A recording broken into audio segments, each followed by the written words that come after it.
வணக்கம் நண்பா. TNEB recruitment செய்திகள்.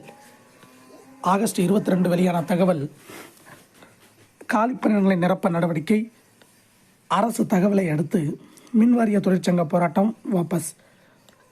மின்வாரியத்தில் காலியாக உள்ள பணியிடங்களை நிரப்ப நடவடிக்கை எடுக்கப்பட்டு வருவதாக டான்ஜிட்கோ தரப்பில் சென்னை உயர்நீதிமன்றத்தில் தெரிவித்ததை அடுத்து மின்வாரிய தொழிற்சங்கம் போராட்டம் வாபஸ் பெறப்படுவதாக அறிவிக்கப்பட்டுள்ளது.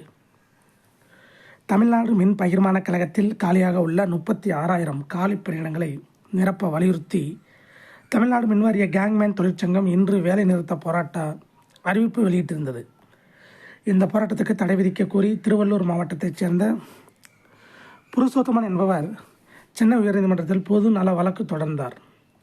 இந்த வழக்கு பொறுப்பு தலைமை நீதிபதி டி கிருஷ்ணகுமார் மற்றும் நீதிபதி பி பாலாஜி அமர்வு முன்பு விசாரணை வந்தது. அப்போது மின்வாரிய கேங்மேன் தொழிற்சங்க தரப்பில் தமிழ்நாடு முழுவதும் மின் பகிர்மான கழகத்தில் கேங்மேன்களை மின் இணைப்பு பணிகளுக்கு பயன்படுத்துவதால் தகுதியில்லாத இந்த பணிகளில் தங்களை பயன்படுத்துவதனால் 3 ஆண்டுகளில் மின் விபத்து ஏற்பட்டு 70 பேர் இறந்துள்ளதாகவும் குறிப்பிட்டார். இதையடுத்து மின் பகிர்மான கழகத்தில் காலியாக உள்ள பணியிடங்களை எப்போது நிரப்புவீர்கள் என்பது குறித்து மதியம் 2:15 மணிக்கு பதிலளிக்குமாறு மின்வாரிய தரப்புக்கு நீதிபதிகள் உத்தரவிட்டிருந்தனர். வழக்கு பிற்பகல் விசாரணைக்கு வந்தபோது காலி இடங்களை நிரப்ப நடவடிக்கை எடுத்து வருவதாகவும் இது சம்பந்தமாக கேங்மேன் தொழிற்சங்கத்துடன் பேச்சு நடத்தி வருவதாகவும் தமிழ்நாடு மின் உற்பத்தி மற்றும் பகிர்மான கழகம் தரப்பில் ஆஜரான தலைமை வழக்கறிஞர் BS ராமன் தெரிவித்தார். இதையடுத்து பேச்சுவார்த்தை முடியும் வரை போராட்டத்தை திரும்பப் பெறுவதாக தொழிற்சங்கம் தரப்பில் தெரிவிக்கப்பட்டது.